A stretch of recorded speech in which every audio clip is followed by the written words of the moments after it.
ଶ୍ରୋତାବନ୍ଧୁ ଆଜିର ସମୟରେ ପାରିବାରିକ ଜୀବନ, ଯୌଥ ପରିବାର ଏବଂ ସମ୍ପର୍କ ଏସବୁ ଅତ୍ୟନ୍ତ ବିଚ୍ଛିନ୍ନ, ମୂଲ୍ୟବୋଧ କ୍ଷୁର୍ଣ୍ଣ ଏବଂ ଦେଣ ନେଣ ହିସାବ ନିକାଶ ଭିତରେ ଏସବୁ ସୀମିତ। ପ୍ରତ୍ୟେକ ସମ୍ପର୍କ ନିଜର ବ୍ୟକ୍ତିକ ଆକାଂକ୍ଷା ସ୍ୱାର୍ଥପରତାକୁ ନେଇ ଗତିଶୀଳ ହେଲାବେଳେ ସମ୍ପର୍କର ଯେଉଁ ମୂଲ୍ୟବୋଧ ଅଛି ତାହା ଆମ ଆଖି ଆଗରେ କେତେବେଳେ ଯେ ଅପସୃତ ହେଇଯାଉଛି, କ୍ଷୁର୍ଣ୍ଣ ହେଇଯାଉଛି, ତାକୁ ବୁଝିଲା ବେଳକୁ ସମ୍ପୂର୍ଣ୍ଣ ରୂପେ ମଣିଷ ନିରାଶ ଏବଂ ବିଡ଼ମ୍ବିତ ପ୍ରହର ଗୁଡ଼ିକ କେବଳ ଗଣୁଛି। ଶ୍ରୋତାବନ୍ଧୁ, ଆଜି ଏମିତି ଏକ ଭାବବସ୍ତୁ ଉପରେ ଆଧାରିତ ଏକ ସୁନ୍ଦର କ୍ଷୁଦ୍ର ଗଳ୍ପ, ଯାହାର ଶୀର୍ଷକ ହେଉଛି ପୁଅ। ଗାଳ୍ପିକା ହରିପ୍ରିୟା ପଟ୍ଟନାୟକ। ତୁ ଘରକୁ ଆସିଲୁ ଯେ ଏ ସନ ଧାନ ଭଲ ହେଲାନି, ପୁଅଟିଏ ନେଇକି ଘରକୁ ଫେରିବୁ। ଆସନ୍ନ ପ୍ରସବା ନାତୁଣୀ ବୋହୂକୁ ତାଗିଦ କରି କହୁଥିଲେ ଆଈ ଶାଶୁ। ବାହାଘରକୁ ବର୍ଷେ ନ ପୁରୁଣୁ ସନ୍ତାନର ମା ହେବାକୁ ଯାଉଥିଲା ମାଧୁରୀ। କଟକ ସହରର ଝିଅ ସେ। ବାହା ହେଇଛି ନିପଟ ମଫସଲରେ, ପୁଣି ପ୍ରେମ ବିବାହ। ତାଲିମ ପ୍ରାପ୍ତ ସ୍ନାତକ ଶିକ୍ଷା ପରେ ପରେ ପଲ୍ଲୀ ଅଞ୍ଚଳରେ ଶିକ୍ଷକତାର ଚାକିରିଟିଏ ପାଇଯାଇଥିଲା ସେ। ବୋଉ ନାହିଁ କହୁଥିଲା ଗ୍ରାମାଞ୍ଚଳରେ ଚାକିରି କରିବାକୁ। ବାପାଙ୍କର ଜିଦ୍, ସେ ବିଭିନ୍ନ ପରିବେଶରେ ଚଳିବା ଶିଖୁ। ରାସ୍ତା ପାଖ ସ୍କୁଲ, କଟକରୁ ସିଧାସଳଖ ବସ୍ ସୁବିଧା ଅଛି। ଅସୁବିଧା କ'ଣ? କହିଲେ ବାପା। ସେ ବିଦ୍ୟାଳୟରେ ଯୋଗ ଦେବା ପରେ କେମିତି ହଲଚଲ ହେଇଯାଇଥିଲା ସେହି ଛୋଟିଆ ପରିବେଶଟି। ଅନୁଢ଼ା ଶିକ୍ଷୟିତ୍ରୀଟି ପାଇଁ କେତେ ଜାଗାରୁ ବିବାହ ପ୍ରସ୍ତାବ ଆସି ପହଞ୍ଚିଲା ତାର ସହକର୍ମୀ ମାନଙ୍କ ମାର୍ଫତରେ, କିନ୍ତୁ ମାଧୁରୀର ଭାଗ୍ୟ ଥିଲା ଭିନ୍ନ। ବିଦ୍ୟାଳୟକୁ କୌଣସି ଆଇନଗତ ସହାୟତା ଦେବାକୁ ପ୍ରଧାନ ଶିକ୍ଷୟିତ୍ରୀଙ୍କ ନିମନ୍ତ୍ରଣ କ୍ରମେ ଆସିଥିଲେ ଯୁବ ଓକିଲ ଆଶୁତୋଷ। ସେଇଠି ମାଧୁରୀ ସହିତ ତାର ଦେଖା। ଦୁହେଁ ପରସ୍ପରକୁ ଭଲ ପାଇ ବସିଲେ। ଆଶୁତୋଷଙ୍କ ଘର ତରଫରୁ ବିଧିବଦ୍ଧ ଭାବରେ ପ୍ରସ୍ତାବ ଯାଇଥିଲା ମାଧୁରୀଙ୍କ ଘରକୁ। ତାପରେ ଆଶୁତୋଷଙ୍କ ନିର୍ଦ୍ଦେଶ କ୍ରମେ ବିନା ଯୌତୁକରେ ବାହାଘର। କଟକରେ କିରାଣୀ ଚାକିରିଟିଏ କରୁଥିବା ମାଧୁରୀର ବାପାଙ୍କ ହାତ ଯେମିତି ସ୍ୱର୍ଗକୁ ଛୁଉଁଥିଲା। ମଫସଲ ଚାଲିଚଳନ ସହିତ ସମ୍ପୂର୍ଣ୍ଣ ଅନଭ୍ୟସ୍ତ ମାଧୁରୀକୁ ବେଶ କଷ୍ଟ କରିବାକୁ ପଡୁଥିଲା। ରାତି ନ ପାହୁଣୁ ଉଠି ଘର କାମ ସାରି ସ୍କୁଲ, ପୁଣି ସ୍କୁଲରୁ ଫେରି ଗଣ୍ଡେ ଖାଇଦେଇ ଉପରବେଳା କାମରେ ଲାଗିଯାଏ ସେ। ଯେଉଁ ସମୟ ତକ ସ୍କୁଲରେ ଥାଏ, ଘରେ ସମସ୍ତେ ଭାବନ୍ତି ସେଇଟା ତାର ବିଶ୍ରାମର ସମୟ।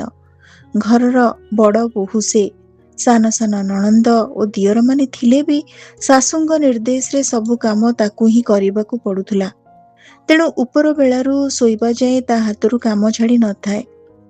ମାଧୁରୀର ପ୍ରଥମ ସନ୍ତାନ ହେବ। ବୋଉର ବିଶେଷ ଅନୁରୋଧରେ ସେ ପ୍ରସବକାଳୀନ ଛୁଟି ନେଇ କଟକ ଗଲା। କଟକ ବଡ଼ ମେଡିକାଲରେ ଜନ୍ମ ହେଇଥିଲା ଚନ୍ଦନ। ଚନ୍ଦନ ପେଡ଼ି ପରି ତାର କପାଳ, ଘୋରା ଚନ୍ଦନ ପରି ରଙ୍ଗ। ପ୍ରଥମ ନାତି। ଶାଶୁଘରେ ସମସ୍ତଙ୍କର ମନ ଖୁସି।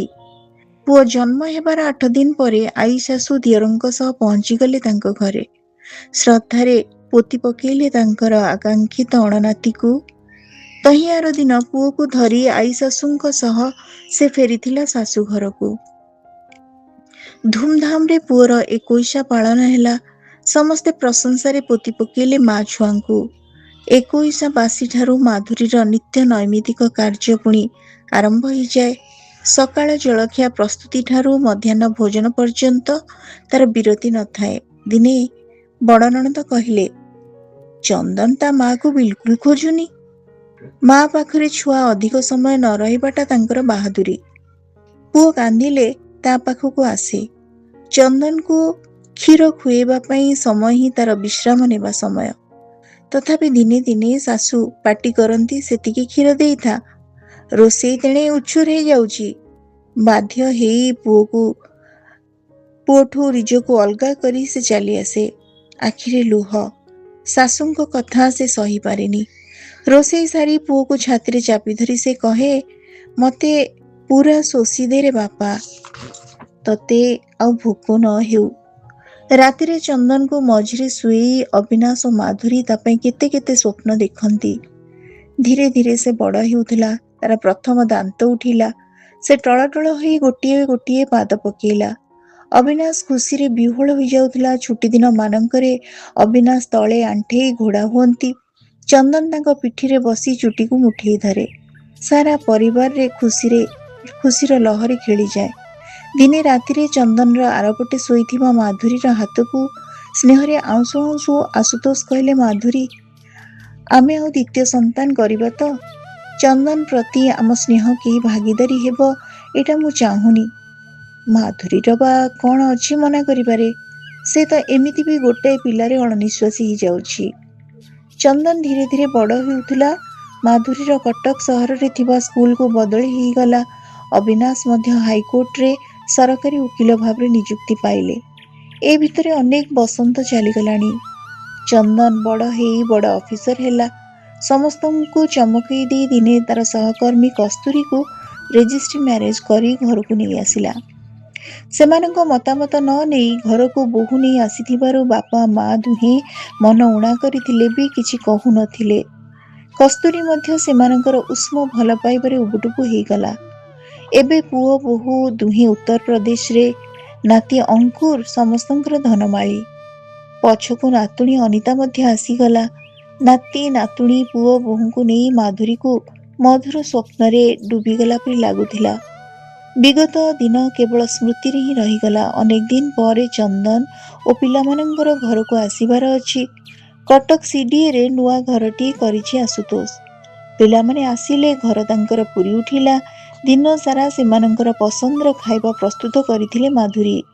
ବୋହୂ କସ୍ତୁରୀ ତ ଅନେଇ ରହିଥାଏ ମାଧୁରୀର ହାତ ତିଆରି ତରକାରୀ ପାଇ। ମାଧୁରୀ ମଧ୍ୟ ଖୁସି। ଝିଅ କିଏ ବୋହୂ କିଏ? ଚନ୍ଦନ ବାରମ୍ବାର ରୋଷେଇ ଘରକୁ ଆସି ଦେଖି ଯାଉଥାଏ ମା କ'ଣ କ'ଣ କରୁଛି।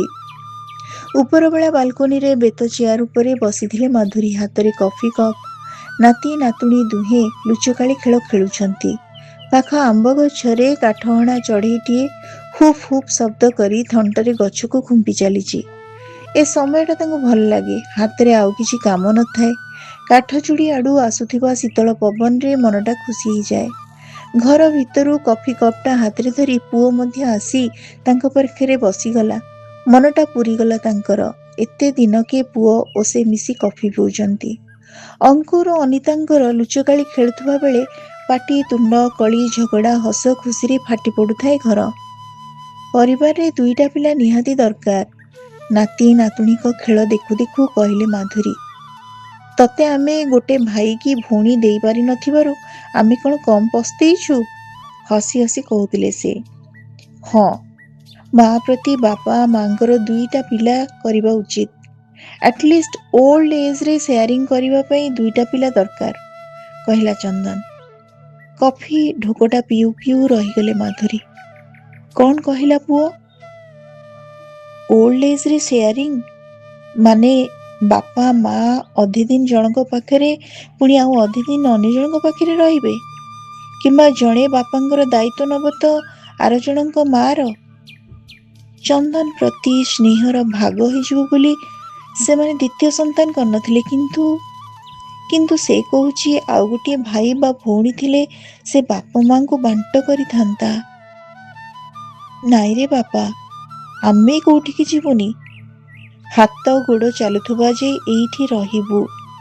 ନପାରିଲା ବେଳେ ଅନ୍ୟ କେଉଁ ସଂସ୍ଥାରେ ଆଶ୍ରୟ ନେବୁ ବରଂ, ତୋ ଉପରେ ବୋଝଇବୁ ନାହିଁ। ଉଦ୍ଗତ ଅଶ୍ରୁକୁ ଚାପି ହାତରେ କଫି କପ୍ ଧରି ଘର ଭିତରକୁ ଯାଉ ଯାଉ କହୁଥିଲେ ମାଧୁରୀ। ପଛେ ପଛେ ମା ମା ଡାକି ଯାଉଥିଲା ଚନ୍ଦନ। ଶ୍ରୋତାବନ୍ଧୁ, ଆମେ ଶୁଣୁଥିଲେ ଏକ ସମ୍ବେଦନାର, ଏକ ହୃଦୟବତ୍ତାର କରୁଣ ରସାଶ୍ରିତ କାହାଣୀଟିଏ, ଯାହାର ଶୀର୍ଷକ ଥିଲା ପୁଅ। ଗାଳ୍ପିକା ଆମ ସମୟର ଜଣେ ବିଶ୍ୱସ୍ତ ଉଚ୍ଚାରଣ ଗାଳ୍ପିକା ହରିପ୍ରିୟା ପଟ୍ଟନାୟକ। ଆଜିର କାହାଣୀଟି ଆପଣଙ୍କୁ କେମିତି ଲାଗିଲା? ଆପଣମାନଙ୍କ ମତାମତ ଅପେକ୍ଷାରେ ରହୁଛି। ଧନ୍ୟବାଦ।